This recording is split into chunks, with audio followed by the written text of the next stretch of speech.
Hey, another thing, bro. Hey, don't you try to play me. Look, I know I'm a casual, but don't do this from the... No, I really gotta check you people. sometimes, See, look, right? Because you be saying crazy shit like Weili Zhang has no chin. She got no chin. I'm gonna prove it. Nah, I'm gonna be the one. I'm gonna say bold statement. Nah, but it's love though. It's all love. No, but it's just all love. incorrect. Okay. How does she have no chin? She had that war with Jacek. She ate many punches and didn't drop. How she have no chin? It just makes no sense. That's why I had to check you. That's all I'm saying. You just talking right now. It's cool. They gonna start push-ups. They gonna start understanding. Hey, you just talking. You hear him, Jalen? Nah, that's the truth, brother. Sean O'Malley knocks out Aljamain Sterling. I'm gonna tell you why. See, now I know you true. No, and I'm gonna tell you why. Go ahead, I'm gonna listen. Because, all right. So Aljamain Sterling, we know what he's good at, right? Yeah. Or you tell me what he's good at. Aljamain Sterling? Yeah. Aljamain Sterling is good at controlling the fight. Aljamain Sterling is good at controlling the diameters of what we're gonna do, and it's gonna go to 5 rounds. With his wrestling. Because striking too. Come on now. Okay, so I see what you're saying. He has good footwork. Yes. He has, so he can stay on the outside like he did with Jan, like he just did with Cejudo. We just watched that fight. Staying on the outside with Sean O'Malley though. Okay, it's but backwards game plan. But we're talking about what he's good at. Yeah, what he's great at. Yeah. What Aljamain said. So he has really good footwork. His forward pressure is very suspect.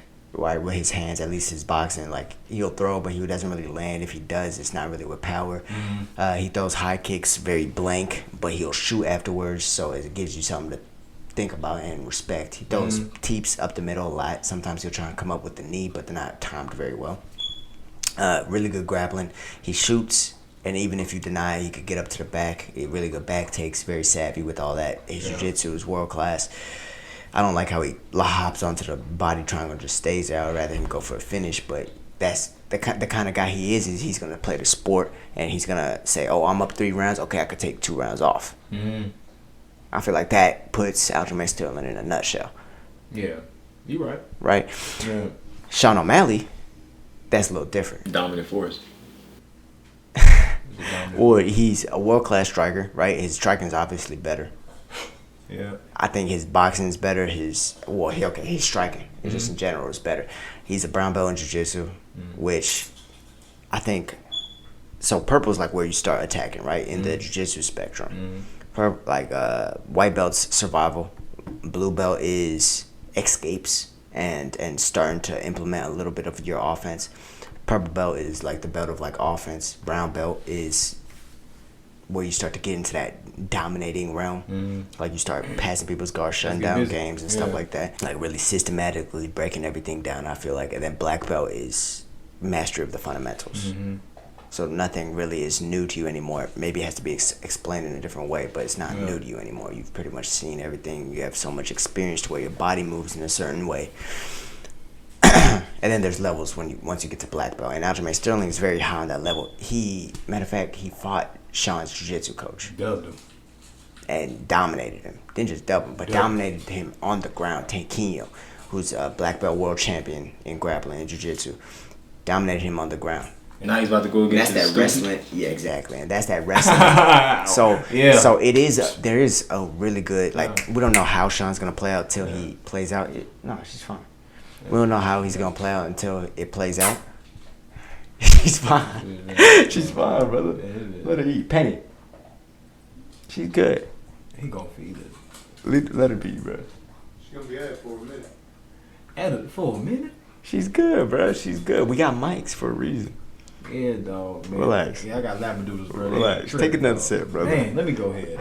Oh, man. All love. Penny, go ahead, girl. God. What was I?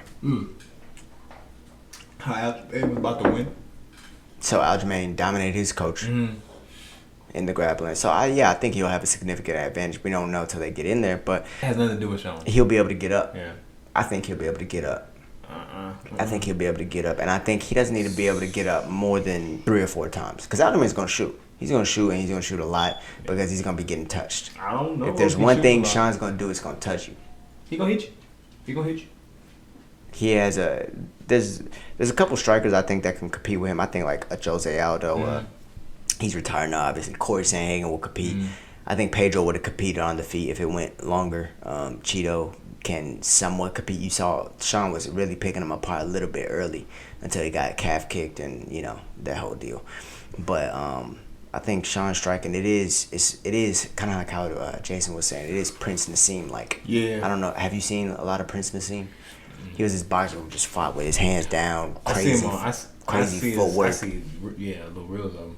Yeah, he'll be all in the corner just bop, bop, bop, Yeah. real like swaggy like. You know we don't talk about too. Sean O'Malley has a phenomenal tank. That gas tank. The way he is able to move for that specific like against Chris Martini, moving backwards that much, that shit gets You should tired. get tired. Yeah, you should be tired though. That shit gets tired. Yeah. But the fact that he's damaging you as he's getting tired, It's crazy. But Aljo which means got a tank too, brother. Aljo, he had a tank for the first 3 rounds. Name the last time Aljo's won both round 4 and 5. I mean, he hasn't had that many title His fights fights. get boring towards the end. But you notice he starts losing. He lost the 5th round to Cejudo. Yeah, he did. He lost the 4th and 5th to Jan. He uses his tank. And that might be because of the weight cut. It could be No, it's because he's shooting. Yeah, he's shooting all the time. Damn, dog, tired. Damn, dog. He be shooting, and I get him for the dub though. But see, that's what I think. I think Sean's. They say you shouldn't kick a wrestler, but I think that there's certain cases where you should, and I think Sean's gonna target his legs, right? Just to target the thing, like the foundation of a wrestler. His legs are very important for his footwork too. Pushing off too. I think the push kicks are gonna be a must. He's gonna be pointing his knee with everything: push kicks, round kicks, anything to try and catch him on the prepared to catch him on the entry for a takedown. Like that's how Marlon Moraes got him. But the way he's gonna have to capitalize on that is Sean, and this is what Henry tried to do. This is what people have done to the past. Marlon Moraes, this is what he did. They get him into boxing range because Aljamain doesn't like to get hit that much, so he'll duck off to the side and he looks for his entries on his takedowns from there, or he'll swing those little wild weak hooks, right? But he's doing that because he doesn't want to get hit, so he's overcompensating and moving off the center line and then hitting you. But that's how he gets caught by head kicks. So you have to force him into that boxing range, create that panic, and that's how you head kick him. Cejudo got very close. He landed one of them. One of them landed like right on the lips. But Cejudo's 5'4" with like 2-inch legs. It ain't gonna work. So he was doing the split.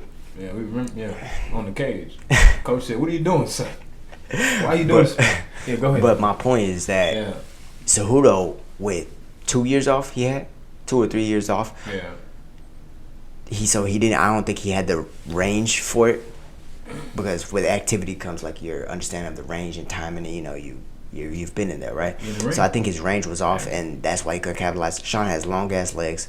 He's very long. He's gonna be able to force him into those awkward ranges in the boxing range, and he's gonna clip his head with a head kick. That's what I think is gonna happen. I think he's gonna push kick him, kick his legs a little bit, set him up for a head kick, leg kick. He's probably gonna hit him with a couple uppercuts. So who do hit him in the head? I think Sean O'Malley wins. I think he's gonna have to fight off some takedowns, 3 or 4. And he stuffs everything else. I mean, I think he'll stuff some. I don't think it's gonna go 1 round. I think it's probably gonna end in the 3rd round. Third round. That's where he drop off. Probably 4th then, if that's the case. Nah, because I don't think Sean necessarily can outlast him. I think he's gonna have. He's gonna make it a fight. That's the thing. I think Sean is good enough to where not only can he, like, he's technical enough to where he could. I think he's technical enough in all of the martial arts to where he can force Aljamain to fight. Because that's the thing. Nobody's been able to force him to really fight. Yeah, that's correct. He can do everything to like kind of avoid it. Like with Cejudo, you just saw him dancing around for 3 minutes. Cejudo couldn't track him down. That. He's too short. Every time he enters, he gets hit with a push kick or a knee. It was a bad style matchup, to be honest. But he's gonna force him to fight.